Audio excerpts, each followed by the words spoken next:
Imaginez, combien de personnes aujourd'hui traversent la vie comme l'ombre d'elles-mêmes? Le corps travaille, le cœur bat, l'esprit n'arrête pas de penser, mais quelque chose d'essentiel semble s'être éteint. Il ne s'agit pas d'une tristesse passagère, ni d'une fatigue quotidienne.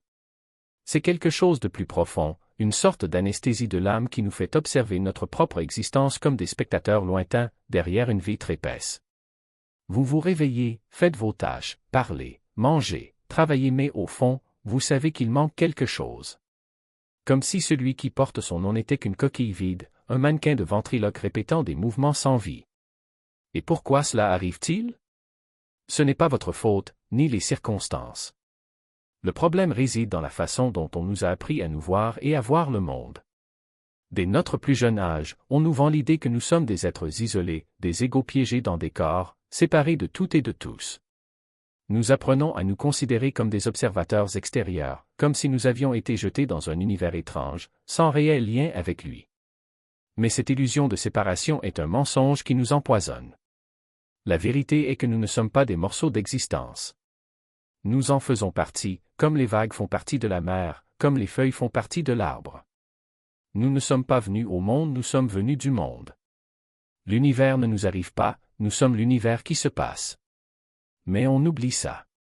Nous avons été éduqués pour ignorer cette vérité simple et profonde, et maintenant nous vivons divisés, physiquement présents, mais spirituellement absents. Ce sentiment de séparation a de lourdes conséquences. Quand on se croit seul, on se sent menacé. Nous vivons sur la défensive, comme si le monde était un endroit hostile. L'anxiété devient un compagnon constant, un bruit de fond que l'on ne remarque plus, mais qui déforme tout ce que nous vivons. Et peu importe à quel point nous nous entourons de personnes, d'activités, de relations, la solitude persiste. Parce qu'au fond nous savons que personne ne peut vraiment nous atteindre. Que nous sommes piégés dans une prison invisible, où même l'amour et l'amitié sont incapables de briser l'isolement. Alors qu'est-ce qu'on fait? Nous essayons de combler le vide. Nous recherchons le plaisir, nous accumulons des choses, nous courons après le succès, nous nous noyons dans le travail ou le divertissement. Mais rien de tout cela ne fonctionne. Les joies sont éphémères, les réalisations perdent leur éclat et le sentiment de vide revient toujours. Parce que ce que nous cherchons n'est pas dehors. Ce n'est pas quelque chose que nous pouvons acheter, réaliser ou conquérir. Ce qui nous manque, c'est la vie elle-même, le sentiment d'être pleinement vivant, présent, éveillé à l'émerveillement d'exister. Le problème n'est pas que nous ayons besoin de plus d'expérience, de plus de biens ou de plus de reconnaissance. Le problème est que nous confondons qui nous sommes avec une idée de nous-mêmes. Le « je » que nous portons dans nos têtes, cet ensemble de souvenirs, de pensées, d'étiquettes et d'histoires n'est pas réel. C'est un personnage que nous créons, un scénario que nous répétons. Et lorsqu'on s'identifie à ce personnage, on se sent mort, car il est statique, figé, sans vie. C'est comme confondre la carte avec le territoire, la description avec la réalité. La vraie vie n'est pas dans ce « je » inventé. Cela dépend de qui nous sommes, au-delà des mots, au-delà des histoires. C'est dans le simple fait d'exister, de respirer, de faire partie de ce flux infini. Mais pour le trouver, nous devons arrêter de regarder à l'extérieur et commencer à regarder à l'intérieur. Non pas comme un exercice d'introspection, mais comme un éveil à ce qui est déjà là, maintenant. Parce que la vie n'est pas quelque chose que nous devons rechercher, c'est ce que nous sommes lorsque nous cessons de nous accrocher aux illusions. Est tellement obsédé par l'idée d'apprendre à nager qu'il ne va jamais dans l'eau. Vous étudiez des techniques, mémorisez des mouvements, analysez la physique des fluides, mais ce faisant, vous oubliez que vous êtes déjà immergé dans l'océan. La vie ne vous oblige pas à faire un effort pour exister, cela se produit déjà, comme une respiration qui n'a pas besoin d'être commandée pour s'écouler. Le problème n'est pas le manque de vitalité, mais l'excès de contrôle sur celle-ci. Imaginez une rivière qui tente de s'accrocher à ses propres rives pour ne pas se laisser emporter par le courant. Il se débat, se fragmente, perd la force naturelle qui l'animait. C'est comme ça que vous êtes lorsque vous insistez pour définir, étiqueter et vous en tenir au concept. L'eau n'a pas besoin de se rappeler qu'elle est de l'eau, elle l'est tout simplement. Et vous, au fond, n'avez pas non plus besoin de vous souvenir d'avoir été en vie, vous l'êtes déjà. Ce qui se passe, c'est qu'au fil des années, vous avez accumulé des couches de pensée, comme des feuilles sèches recouvrant un puits. Il ne change pas l'eau, il la cache simplement. Et le plus ironique, c'est qu'on passe sa vie à essayer d'enlever les feuilles, alors qu'il suffirait de se rendre compte que le puits n'a jamais cessé d'être là. Mais comment faire cela? Il ne s'agit pas de le faire, mais d'arrêter de le faire. Pour interrompre, ne serait-ce qu'un instant, l'activité mentale incessante qui vous maintient prisonnier de vous-même. Il n'est pas nécessaire de méditer pendant des heures, ni de rechercher des états de conscience élevés. Juste à un moment de la journée, lorsque vous réalisez que vous êtes à nouveau perdu dans l'histoire de qui vous êtes ou devriez être, arrêtez-vous et demandez, qui remarque cela?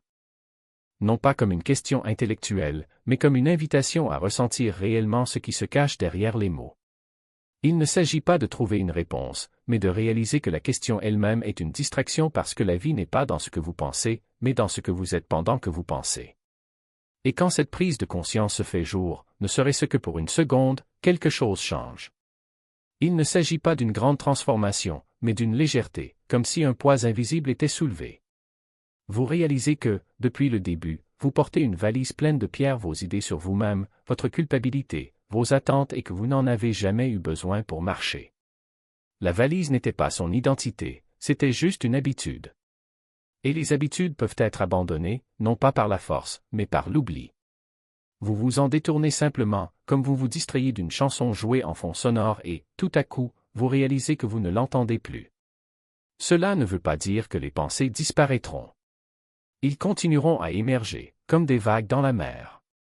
La différence est que vous ne vous identifierez plus à eux. Ce ne sera plus « je suis triste », mais il y a de la tristesse ici, en ce moment. Ce ne sera plus « je suis un raté », mais il y a un sentiment d'échec qui me traverse. Et ce petit changement de perspective est révolutionnaire, car il dissout l'illusion que vous êtes vos pensées. Vous devenez l'espace où ils se produisent, et non le personnage qu'ils décrivent. Et puis, petit à petit, la vie cesse d'être un film qu'on regarde et devient l'écran où tout se déroule. Vous n'êtes plus le héros ou le méchant de l'histoire, vous êtes la conscience qui permet à l'histoire d'exister. Et dans cette conscience, il y a une liberté qu'aucune pensée, aussi brillante soit-elle, ne peut offrir. Parce que les pensées sont limitées, conscience, non. Les pensées sont éphémères, conscience, éternelle. Les pensées portent sur ce qui était ou ce qui sera, la conscience est ce qu'elle est, maintenant. Mais ne vous attendez pas à ce que cela soit permanent.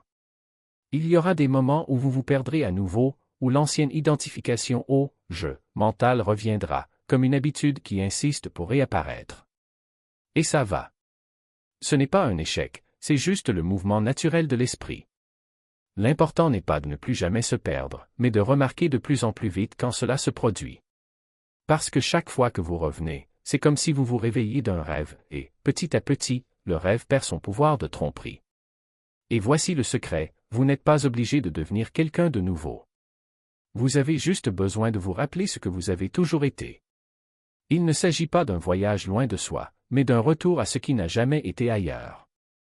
La vie n'est pas quelque chose que l'on réalise, c'est quelque chose que vous êtes lorsque vous arrêtez de le combattre. Et lorsque cette vérité se révèle, ne serait-ce qu'un instant, vous réalisez que vous n'avez jamais été séparé de l'existence elle-même. Tu as toujours été l'océan, même si tu te considérais comme une vague. Et la vague, aussi belle soit-elle, n'est rien sans l'eau qui la soutient. Et pourtant, combien d'énergie gaspillée dans cette lutte contre ce qui existe déjà. Vous faites de gros efforts pour vous détendre, mais l'effort lui-même est ce qui maintient la tension vivante. Vous cherchez à vous sentir vivant, mais c'est la recherche qui vous éloigne de la vie. Ce n'est plus d'action dont vous avez besoin, mais d'un geste d'abandon, non pas à la fatigue, mais à la vérité que la vie n'a jamais rien exigé de vous d'autre que d'être ici. Le chemin ne consiste pas à faire plus, mais à voir.